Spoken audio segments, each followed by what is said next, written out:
जालन्यातून धक्कादायक माहिती समोर आली आहे। बनावट वेबसाईटद्वारे सरकारी डेटा चोरी झाल्याची माहिती पोलीस तपासात समोर आली आहे। Aadhaar card, PAN card, ration card, gas कार्डसह आरटीओ कार्यालयातील सरकारी डेटा चोरी होत असल्याचं पोलीस तपासामध्ये समोर आलंय। या प्रकरणी जालना पोलिसांनी आतापर्यंत विविध राज्यातून 5 आरोपींना बेड्या ठोकल्या। तब्बल 6000 बनावट वेबसाईट सक्रिय असल्याची धक्कादायक माहिती तपासात समोर येते।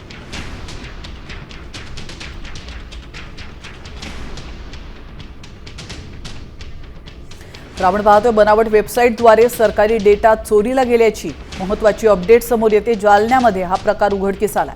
अधीक्षक आहेत सर, खरं तर आपल्याला काही दिवसांपूर्वी आरटीओने एक तक्रार दाखल केली होती। तुम्ही त्याचा खोलवर तपास केल्यानंतर अनेक धक्कादायक माहिती समोर येते। आधार कार्ड, पॅन कार्ड यासह अनेक जे डेटा तो लीक झाल्याची प्राथमिक तपासात समोर आलाय का?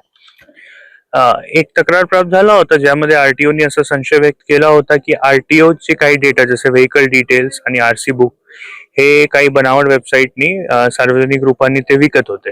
आपण त्याचा तपास केला तर त्यामध्ये आपण आजपर्यंत 5 आरोपी अटक केलेला आहे। त्यामध्ये एक काश्मीरवरून आणला, एक नंतर बिहारवरून पुढची लिंक, त्यानंतर यूपीची एक पुढची लिंक आपण अटक केली आणि सध्या एक आरोपी आपण गुळगाववरून अटक केलेला। तर असं कळालं की काही सरकारी माहिती ते विकत होते ऑनलाईन। त्यामध्ये आधारचे काही इन्फॉर्मेशन आहे, पॅन कार्ड संबंधित आहे, अजून ते एलपीजी सिलेंडरची माहिती होती, त्यानंतर राशन कार्डची काही माहिती होती।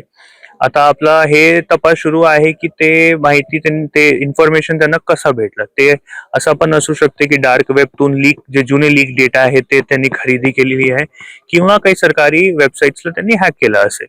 तर आता ते जे आरोपी आपण अटक केले त्याची सखोल चौकशीनंतर आपण हे निष्पन्न करणार की हा डेटाचा ऍक्सेस त्यांना कसा मिळालेला आहे। सर